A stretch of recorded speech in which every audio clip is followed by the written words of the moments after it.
안녕하십니까. 이번 시간에 문제집 파트로 들어가도록 하겠습니다, 여러분들. 자, 문제집을 들어가기 전에 기본서를 조금 우리 공부를 하고 갈게요. 그래서 기본서의 내용을 본 다음에 문제를 푸는 방식으로 들어가도록 하겠습니다. 우리가 이제 첫 번째 들어갈 파트가 총론 파트예요. 총론 파트. 총론은 나온다면은 세 문제에서 네 문제인데요. 자, 지금 이제 보통 세 문제 정도가 배정이 됩니다. 자, 그래서 앞서서 우리 기본서에서 말씀드렸지만 첫 번째는 부동산의 개념입니다. 부동산의 개념. 요게 나올 가능성이 이제 가장 크고요. 두 번째는 부동산의 분류. 부동산의 분류가 이제 뜨는데요. 이 부동산의 분류는 토지하고 주택이 있습니다. 이 두 가지. 이 두 가지 중에서 하나인데, 유력한 건 토지입니다. 토지. 이 주택은 이제, 이 주택 자체를 공법 시간에 이 건축법하고 주택법을 배우셨잖아요. 그래서 그 분류라는 것만 나오지, 우리가 나온다면 토지 용어서 나온다. 그 다음에 이제 토지의 특성입니다. 토지 특성. 그래서 요즘 이제 트렌드는 딱 세 문제 정도가 배정이 된다라는 걸 가지고 우리가 들어가 보도록 할게요. 자, 그럼 기본서를 갖고 계시면 기본서에 13페이지에 나와 있는 얘기를 자, 들어간다면요. 부동산의 정의는 그렇게 출제 빈도가 높지는 않아요. 자, 그래서 우리 부동산학은 단순 순수과학이 아니라 종합운용과학이다. 종합운용과학이다. 이렇게 가셔야 되죠. 여러 학문들을 응용했고요. 근데 부동산 자체를 연구하는 게 아니라 자연과학이 아니라 사회과학이다. 자, 이렇게 해서 부동산과 인간의 관계를 나타내는 현상을 연구하고요. 그 다음에 또 중요한 거는 자연과학이 아니라 사회과학이라는 거 꼭 기억하시고, 그 다음 모든 것이 추상적에서 나온 게 아니라 구체적 경험과학이다. 구체적 경험에서 나왔다. 이렇게 이제 보시면 됩니다. 그 다음에 이제 법 규제가 많기 때문에 규범과학이라고 한다는 거는 그냥 참고적으로 우리가 보시도록 할게요. 그래서 이쪽 부동산의 정의, 지금 우리 문제집으로 가시게 되면, 이쪽 파트는 그렇게 문제 비중이 높진 않아요. 자, 그래서, 보통, 우리 문제집으로 간다면, 사실문학의 이제 개론도 나오죠. 보통 이제 옳은 거를 골라가 어려운 문제고요. 틀리는 걸 골라가 좀 쉬운 문제입니다. 자, 그래서 그 해 난이도가 이 반반씩 나왔다는 거는 중간이고, 만약에 옳은 문제를 나왔다면 그건 난이도가 높고요. X쪽으로 많이 틀린 문제를 냈다면 난이도가 약간 수월하다라는 것도 가져가셔야 되는 내용이죠. 자, 그러면 3페이지 문제서부터 들어가는데요. 자, 들어가겠습니다. 이 3페이지 문제집에 나와 있는 내용을 이제 볼 때 문제풀이에서 일단은 제가 틀린 거는 답만 보고요. 자, 우리가 옳은 걸 찾으라는 건 정확하게 왜 다른 게 틀렸는지를 볼 겁니다. 그 다음에 계산 문제를 또 깊게 들어가는 걸로 갈게요. 1번 문제로 가도록 하죠. 다음은 부동산학이 무엇인가를 설명한 것이다. 가장 거리가 먼 것은. 자, 4번이 정답인데요. 우리 교재를 보시게 되면은 부동산이 학이 추구하는 이념으로서 자, 능한경공이라는 게 있죠. 여기서 경제적 이익이 최고대로 발휘된다는 자체는 능률성의 원칙이 아니라 경제성의 원칙이다. 이렇게 해야 됩니다. 그래서 우선 능률성이 아니라 경제성의 원칙이 맞다. 이렇게 해서 정리를 해두십니다. 그래서 오래전에 출제가 됐었기 때문에 출제가 잘 되진 않지만 부동산이 추구하는 이념으로서 능률성이 아니라 경제성의 원칙으로 고쳐주시고, 부동산 활동할 때 그 활동이 합리적이고 경제적이, 경제적이라는 게 힌트가 있잖아요. 그래서 그렇게 보시면 되고요. 자, 2번. 부동산의 항목적 성격에 관한 기술이다. 다음 기술 중 가장 적절하지 않는 것은, 우리가 4번을 이제 해설을 해 보게 되면요. 4번이 왜 틀렸냐 하면요. 부동산이 추구하는 가치는 가장 중요한 게 효율적으로 이용하는 거죠. 그러면 일반적인 이념에서 우리가 봤을 때 이용을 잘하자라는 것은 효율성이 되고요. 그 다음에 분배를 잘하자라는 것은 형평성이 되죠. 그렇다면은 우리 자체가 토지가 한정돼 있기 때문에 최우선의 가치는 이용을 잘하자는 거죠. 그래서 효율성은 사적 부분에 강조하니까 민간 부분에서 강조된다고 했고요. 그 다음에 형평성은 공적 부분에서 강조됩니다. 그러니까 공공 부분에서 강조되는 거죠. 공공. 그래서 공공 부분에서 강조된다. 그래서 바뀌었습니다. 자, 그래서 4번 정답인데요. 부동산이 추구하는 가치를 민간 부분에 한정할 때는 형평성보다는 효율성으로 하셨어야 되고요. 자, 그 다음에 이제 3번을 가시게 되면 부동산학의 설명 중 가장 틀린 것은 자, 앞쪽에서 제가 설명했지만 단순 수수과학이 아니라 종합 운용과학입니다. 그래서 부동산학은 토지와 건물을 대상으로 하는 탐구라는 점에서 우주와 지구의 기본 원리를 탐구하는 물리학이나 지구과학 같은 순수과학을 고쳐주시고 종합 응용과학이다. 그렇게 하시기 바랍니다. 자, 4번 문제는요. 한국 표준산업 분류에 대한 부동산업에 해당하지 않는 것. 자, 요거는 우리가 이중으로 답이 될 수 있죠. 예술 기본소에서 자, 해설해 보시게 되면 부동산 자문 및 중개업이라고 하지 않고 이제 중개 대리업이라고 합니다. 그러니까 여기에 투자 및 금융업만 안 들어가죠. 그래서 2번하고 3번이 정답이다. 자, 그래서 예전에 나왔을 때는 2번이 정답이었는데요. 법이 바뀌었습니다. 그래서 정답은 2, 3번으로 하셔야 되고요. 자, 그 다음에 5번은 이제 활동에 대한 내용이니까 그냥 답만 보고 가도록 할게요. 부동산 활동에 관한 설명 중 옳은 것은 모두 고르시오. 자, 기억은 맞습니다. 공중, 지표, 지하를 포함한 3차 공간을 대상으로 전개한다. 맞고요. 사회성, 공공성이 있는 재산으로 거래 당사자는 윤리적으로 행동할 필요가 없으나 부동산업자는 높은 윤리성이 요구된다. 거래 당사자도 윤리성이 필요하죠. 그래서 틀렸고요. 일반적으로 일반 소비 상품을 대상으로 하는 활동과는 달리 장기적 배려가 필요합니다. 오래 가기 때문에 이거 맞는 지문이고요. 자, 부동산 활동의 주체라 인간이라는 점에서 대물 활동이 아니라 대인 활동이다? 그렇지는 않죠. 대물 활동, 대인 활동 다 하고요. 체계에 대한 이런 활동에서는 물론 과학성입니다. 그러나 기술성보다는 과학성이 강조되는 게 아니라 둘 다 강조된다 하셔야 되고요. 임장 활동이라는 건 뭐예요? 내가 움직이지 않으니까 장소로 가야 되죠. 그래서 부동성이라고 보고 그다음에 대물 활동이다. 그렇게 보시기 바랍니다. 그래서 기억 디귿이니까 2번이 정답이다. 6번은 이제 그 틀린 거를 이제 말씀드리는데요. 자, 일반 원칙에서는 이 소유 활동의 채용의 원칙을 지킨다는 거는 능률성의 원칙을 하셔야 돼요. 자, 요게 여기 틀렸다. 그래서 정답은 5번이 정답이다. 꼭 체크하시기 바랍니다. 자, 이렇게 해서 부동산학에 대한 그 이론에서는 그렇게 출제 빈도가 높진 않아요. 요 기출문제 위주로 가시면 충분히 여러분들이 부동산학에서는 맞힐 수가 있고요. 자, 제가 앞서서 말씀드렸지만 부동산의 개념입니다. 개념. 이걸 잡으셔야 돼요. 자, 이건 이제 일단 제가 기본서를 이제 공부를 하셨으니까 페이지는 한번 적어드리도록 할게요. 기본서의 페이지는 여러분이 어디를 이제 살펴보시냐면 페이지 15페이지였죠. 15페이지. 15페이지 내용을 우리 전체적인 것을 한번 들어가 보도록 하겠습니다. 15페이지 부동산의 개념, 복합 개념에 대한 원리가 출제 가능성이 높아요. 그래서 지금 제2절이 중요합니다. 개념에서 하나, 분류에서 하나 뜨기 때문에. 자, 그러면 이 기본서에 나와 있는, 기본서 기하겠습니다. 페이지 15페이지 나와 있는 내용을 살펴본다면요.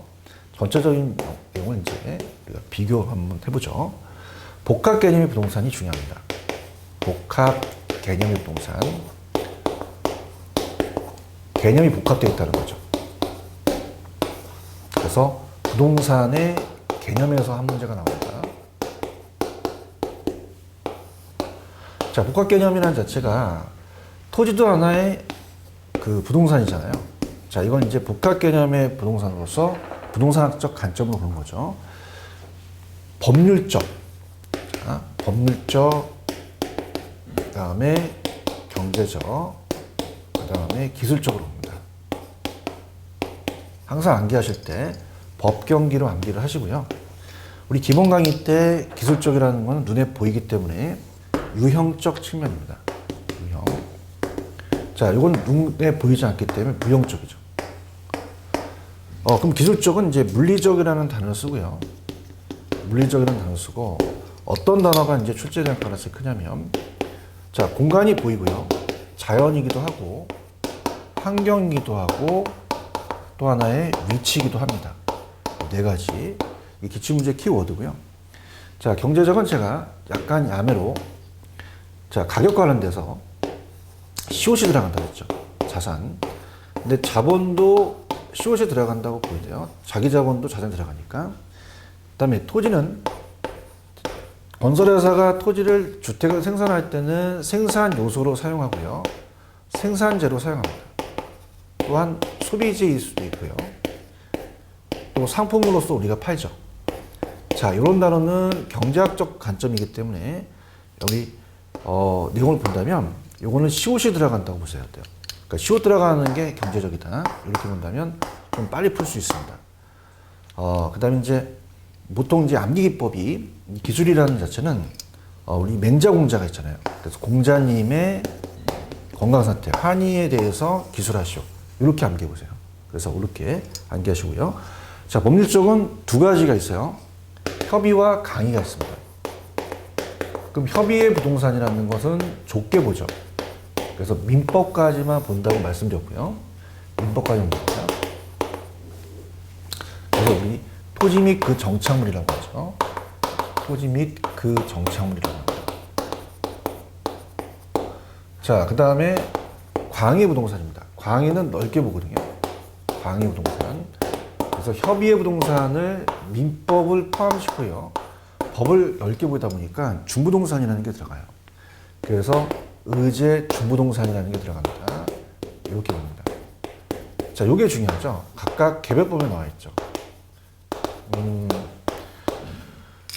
동산과 부동산은 공시 방법이 틀려요. 동산은 점유로 하고 부동산은 등기로 하는데 자동차 같은 경우도 점유로 하게 되면 문제가 생기잖아요. 등록증이 나오겠죠. 그래서 이런 것도 우리가 중부동산 살펴보셨습니다. 이렇게 해서 이제 세 가지가 구성이 되고요. 자, 그 다음에 이제 뭐가 나오냐면 이 정착물이라는 게 나와요.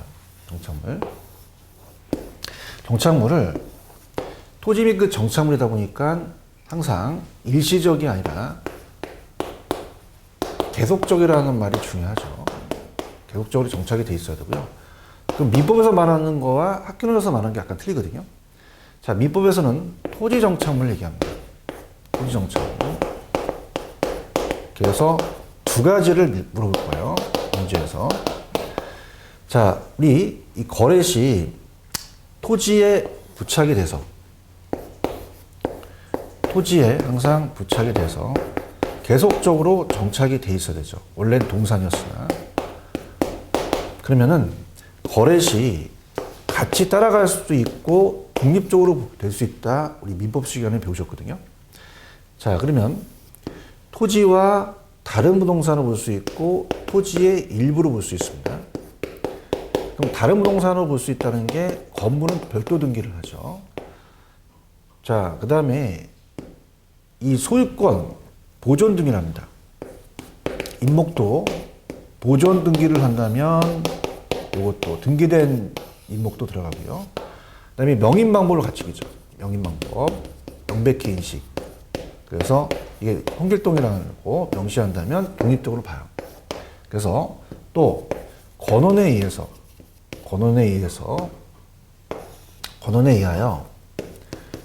타인 토지에 재배 중인 농작물. 자, 이것도 어떻습니까?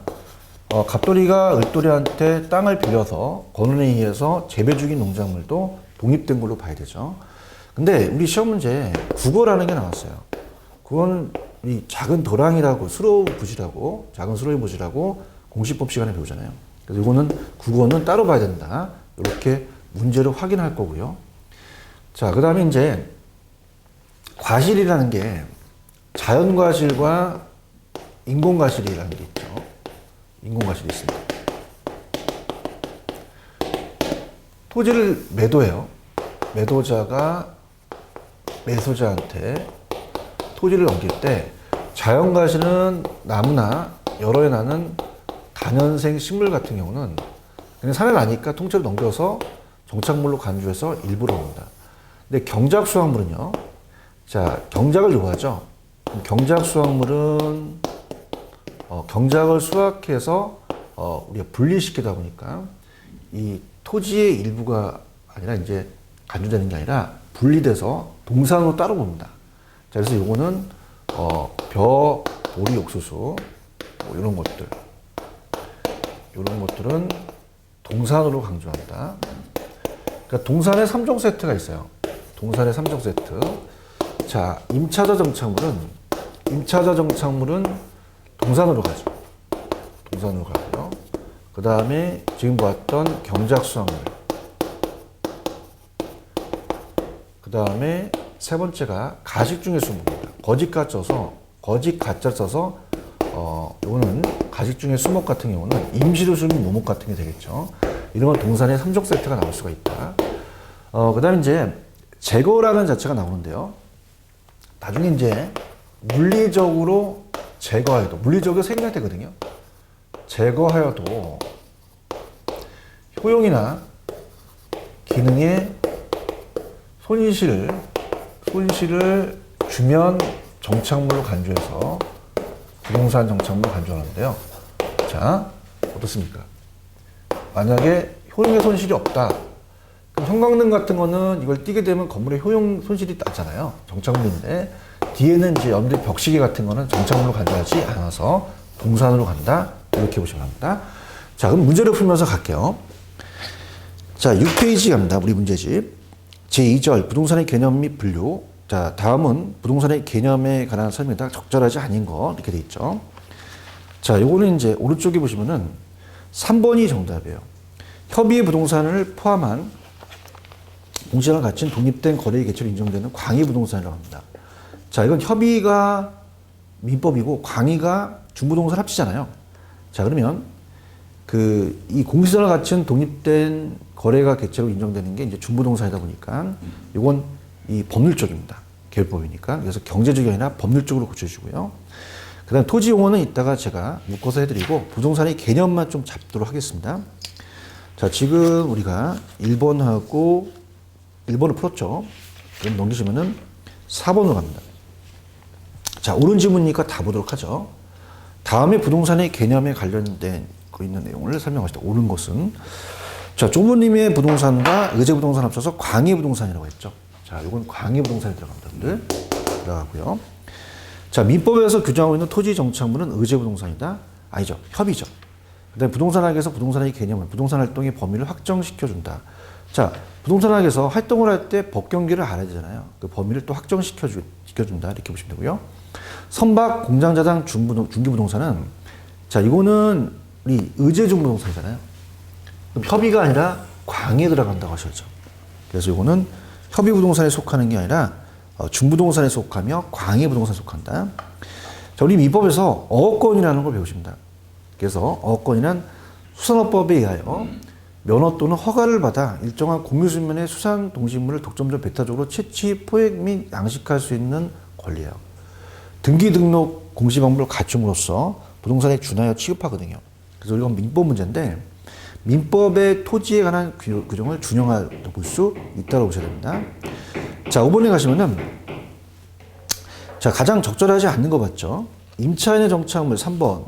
이건 정착물 부동산을 간주하는 게 아니라 동산으로 간주하겠죠. 이게 틀렸고요. 그 다음에 7번 갑니다. 일반적으로 부동산의 개념은 물리, 경제, 사회적, 법적, 제도적으로 나누는데 경제적 개념이 아닌 거. 자, 시옷이 안 들어가면 일단 의심을 해봐야 되죠. 자, 그럼 공장재산은요. 공장재산의 집단으로서 자, 이것도 중부동산에 들어갑니다. 그래서 이거 강업재단 공장저당법에 의해서 자, 얘도 중부동산에 속한다고 있으니까 이건 법률적으로도 봐야 되죠. 계율법에 나와 있으니까. 자, 8번에 가시면 2번 토지에 정착되어 있으나 매년 경작을 요구하지 않는 나무나 다른 생식물은 자, 이건 그냥 자연 과실입니다. 토지의 일부가 되어버리니까 어때요? 자체적으로 이 정착물로 간주하죠. 간주를 하겠고요. 그 다음에 이제 이 물건에 따라 중개 대상이 될 수도 있다라고 하셔야 됩니다. 자, 그렇게 정리하시면 됩니다. 자, 그래서 우리가 8번 그렇고요. 그 다음에 넘기시면 우리가 쭉 13번까지 가볼까요? 12페이지. 부동산의 경제적 개념에 해당하지 않는 거. 자, 환경은 안 들어가죠. 환경은 또 시옷도 없고 4번이 정답이고요. 자, 14번에 가시면 부동산의 개념으로 관한 설명이 틀린 것은 5번. 토지는 생산재이지만 소비재는 아니다. 자, 만들어낼 때는 생산재지만 내가 소비할 때는 소비재이기도 하죠. 자, 15번이 나왔죠. 다음 중 토지와 독립된 것이 아닌 거. 자, 건물 독립된 거고요. 자, 임목도 소유권 보존 등이 합니다. 명인반복 구비 수목이고요. 권원에 의해서 타인의 토지에 재배되고 농작물도 독립된 걸로 봐요. 근데 국어는 작은 도랑으로서 작은 수로부지라고 공복시법 시간에 28가지 지목을 배우시죠. 토지에 독립된 것이 아니다. 이렇게 보시면 되고요. 자, 16번 부동산 개념에 대해서 다음 틀린 것은, 자, 3번을 보시면요. 생산 요소, 자산 이런 것들은 경제적이에요. 공간 자연이 기술적이죠.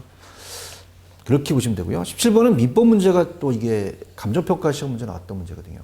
그래서 옳지 않은 것은 동사는 용의물권과 담보물권의 설정이 가능하다. 그렇지 않습니다. 현행 민법상 용의물권은 지상권, 지역권, 전세권을 규정하고 있고요.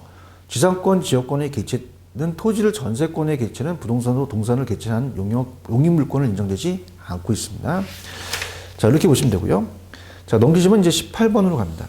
토지 정착물과 동산에 관한 설명 중 옳지 않은 거. 5번이죠. 임차인이 설치한 영업용 선반, 카운터 등 사업이나 생활의 편의를 위해 설치한 정착물은 일반적으로 부동산으로 취급한다? 아니죠. 임차자 정착물은 정착물로 취급하죠. 자, 그 다음에 19번. 부동산의 개념에 관한 설명이자 옳지 않은 거. 자, 좁은 의미의 부동산과 중부동산 합쳐 광의부동산까지는 맞아요. 근데 이건 법률적이잖아요. 자본자산은 경제적이잖아요. 이게 기술적 측면의 부동산입니까? 그렇지 않죠. 완전히 틀린 질문이죠. 3번이 정답이고요. 자, 20번에 가시면 우리나라의 부동산 소유권에 관한 설명이 다 틀린 거 이렇게 돼 있죠. 자, 5번에 가시면 토지의 정착물 중 토지와 독립된 물건으로 취급하는 건 없다. 자, 토지와 독립된 물건으로 취급하는 물건이 있잖아요. 그래서 있다라고 하셔야 됩니다.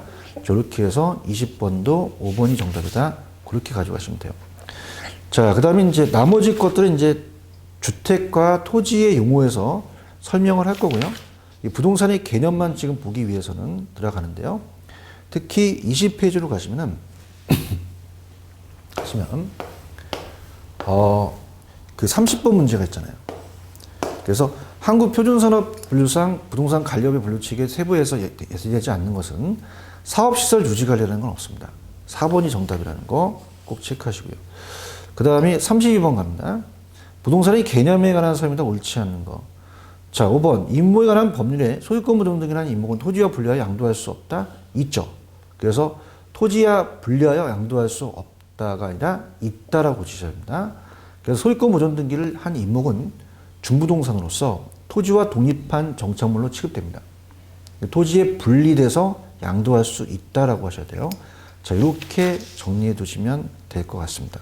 그다음 35번이 마지막이죠. 부동산의 개념에 관한 설명에다 옳은 것을 이렇게 돼 있죠. 자, 그럼 어떻습니까? 아까 이렇게 해보세요.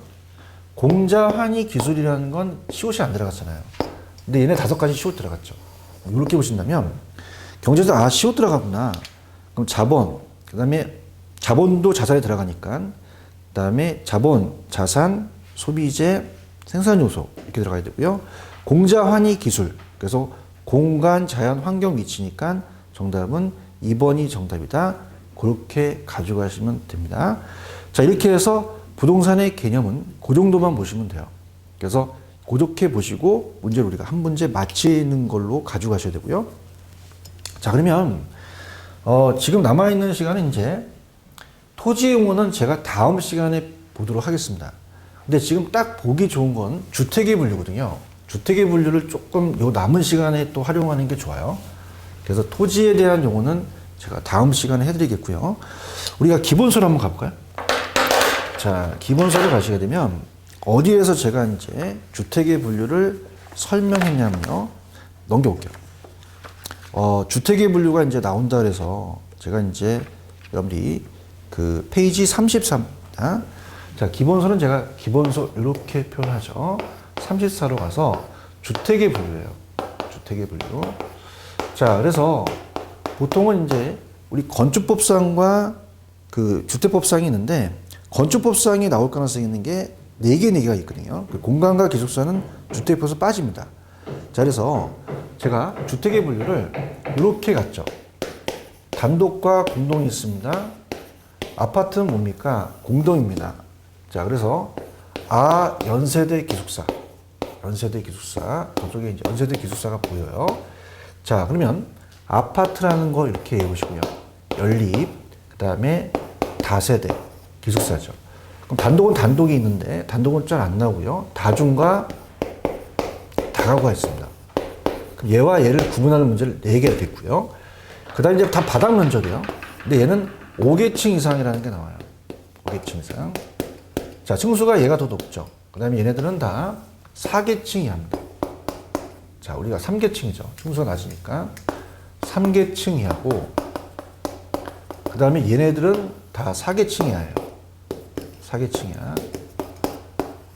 자, 그러면서, 자, 다 660인데, 얘만 330이에요. 제곱미터가. 다 이하로 떨어집니다.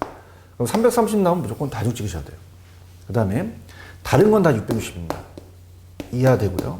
자, 요것도 660 제곱미터 이하 되고요. 근데 연립만 660의 제곱미터의 바닥 면적이 초과입니다. 자, 그래서 참 재밌는 게 우리 공인중개사 시험 문제는 다중이 나왔고 그다음에 감정평가 시험 문제 연립이 나왔거든요. 그죠? 그럼 어떻게 암기하시냐? 330 나오면 무조건 다중이고 초과가 나오면 무조건 연립입니다. 자, 이렇게 해서 문제를 한번 볼까요? 자, 그 기출됐던 문제를 한번 살펴보도록 하겠습니다. 살펴보면은 문제 자체가 이제 선별해서 갈게요. 쭉 넘기시다 보면 어디가 그 문제가 있냐면, 자, 먼저 문제집 11페이지입니다. 자, 문제집 11페이지로 가시면은, 자, 가볼까요? 주택의 분류 중 공동주택 유형이 틀린 것은, 자, 따라서 연세대 기숙사. 그러면 연세대 기숙사. 다중이구나. 얘가 공동이 안 들어가구나. 정답은 4번이 정답이다. 자, 12번은 좀 어렵게 나왔죠. 같이 풀어볼까요? 자, 여기는 무조건 4번이 정답이에요. 자, 그래서 우리가 주택의 유형은 바닥 면적하고 총수만 보시면 되거든요. 다중은 330 이하, 300층 맞고요. 저 연립은요, 660 초과가 나와야 되죠. 그 다음에 다가구라고 나오면 다가구는 어떻게 돼요? 3계층 이하잖아요. 그건 맞아. 그런데 자, 이것은 660제곱미터가 나와야 되죠. 그 다음에 공동이 아니라 단독. 자, 다세대는 어떻게 됩니까? 이 밑으로 내려가죠. 그럼 충수가 5계층이 아니라 4계층 이하가 되겠고 660제곱미터로 고쳐주고요. 자, 도시형 생활주택은 300세대입니다. 300세대. 그래서 우리가 보통 영화를 보시게 되면 300인이라는 영화를 보시잖아요. 300인이 몇만 군을 쳐보셔. 그럼 걔네들이 살고 있는 데가 도시형 생활주택. 그럼 나중에도 나오는데 항상 도시형 생활주택은 300세대다. 이렇게 가져가시면 되고요. 자, 그 다음에 또 우리 나왔던 문제 한번 볼까요? 이렇게 보시고 나왔던 문제를 살펴보면요. 가시게 되면은 주택에 대한 분류가 또 나온 게 17페이지 25번이죠. 옳지 않은 거. 자, 5번이죠. 자, 세대 구분형이 아니라 5번은 300세대 미만의 국민주택 규모에 해당하는 주택으로서 연립 같은 게 도시형 생활주택이에요. 자, 이렇게 해서 5번이 정답이다. 이렇게 가져가시면 되고요. 그 다음에 26번입니다. 자, 연립 찾으라 그래요. 자, 연립 어떻게 찾죠? 초과가 있으면 무조건 정답이야. 그럼 2번 660제곱미터 초과. 이거구나. 그래서 답을 하시고요. 그 다음에 공인중개사 나왔던 문제가 31번입니다. 자, 20페이지 31번으로 가시면은 자, 330 나왔다. 3계층 나왔다. 그럼 330은 누구밖에 없어? 다중밖에 없잖아요. 그래서 정답은 2번이 정답이다. 그렇게 보시기 바랍니다. 자, 그래서 우리 시험 문제는 부동산의 개념 봤죠? 이번 시간은 부동산의 개념에서 한 문제가 출제될 가능성이 거의 대부분이에요. 그 다음에 주택은 좀 전에 제가 얘기했지만 단독주택과 공동주택이 나온다. 다시 한번 복습합니다. 자, 공동주택은 연세대 기숙사 요거 잡고 그 다음에 자, 무조건 330 나오면 다중이고 초과 나오면 660이다. 이렇게 보시고요. 층수가 공동이 높아요. 그럼 단독은 3계층 이하. 공동주택에서 특히 아파트 같은 건 면적이 안 들어서 5계층 이상만 나오고 그 다음 밑에는 4계층. 자, 300씩 나왔다. 다중. 다 660인데 초과했다. 연립. 이렇게 해서 정리해 두시기 바랍니다. 자, 그래서 이번 첫째 시간은 토지의 용어만 뺐어요. 그래서 우리 이제 다음 시간에 저랑 만나 뵐게 교재로 가셔서 페이지 17페이지에 7페이지의 문제집의 고 2번부터 풉니다. 나머지가 다 토지 용어예요. 그래서 이제 한 3타임으로 제가 좀 배분하려고 합니다. 그래서 이번 시간은 부동산의 개념과 주택의 분류를 받고, 그 다음에 두 번째 시간은 토지의 용어에 대해서 쭉 나갈 거예요. 그 다음에 이제 마지막 시간에 부동산 토지의 특성 나간다. 그렇게 염두 정리하시고, 다음 시간에 토지 용어에서 찾아뵙도록 하겠습니다. 좀 쉬었다 가겠습니다. 수고하셨습니다. 감사합니다.